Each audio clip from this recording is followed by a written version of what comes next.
Hi, I'm Suzanne Rath, and you are tuned into Endures. Today is a special video edition. One, because I'm back from overseas, and two, because I wanted to share with those of you who can see the recording this model of a potential future.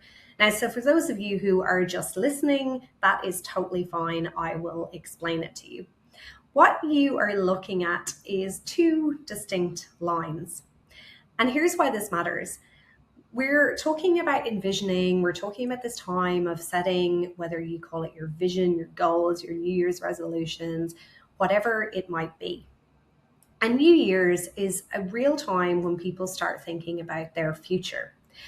But often we don't think about what we need to actually take action on, or taking action just seems a little bit too hard.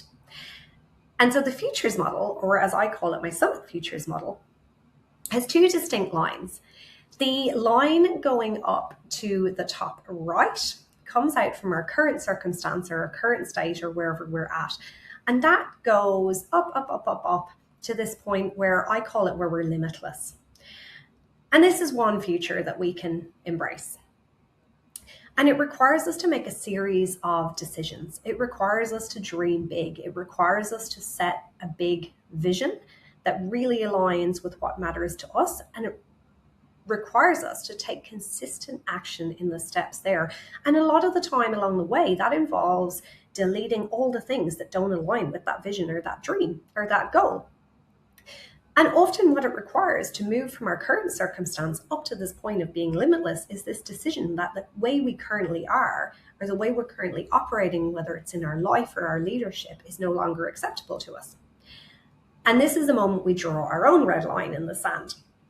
So we stop drifting, we start acting with intention, we align our actions with the future that we want, and so clarity replaces chaos.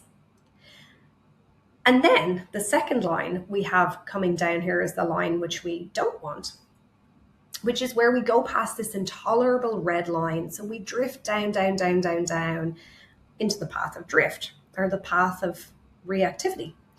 And many people end up in this reactive future because they didn't choose anything else intentionally. So none of us suddenly burn out, none of us suddenly lose motivation.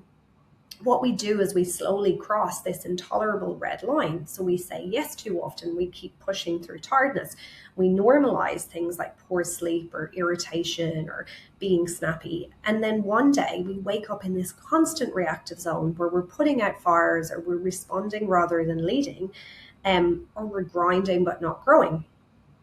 And this future arrives quietly, not dramatically. Now, the only difference, whatever you see your future as, whatever labels you would like to put on that green future, which is that real expansive, amazing, limitless future, and that red future, which is where you just drift into mediocrity, nothing changes. You know, nothing changes if nothing changes, right? The only difference is our intention, our courage, our commitment. Sometimes it requires support, but it always requires a change in how we do things. It always requires intentionally letting go of things just as much as it does taking things on. And so in this week, when our focus is on stage one of Endures, on envisioning, I would love you to think about and really map out those two futures. So the future of your unique vision and the future where you don't get that. Love to hear how you go, and I'll see you again tomorrow for more Endures. Bye.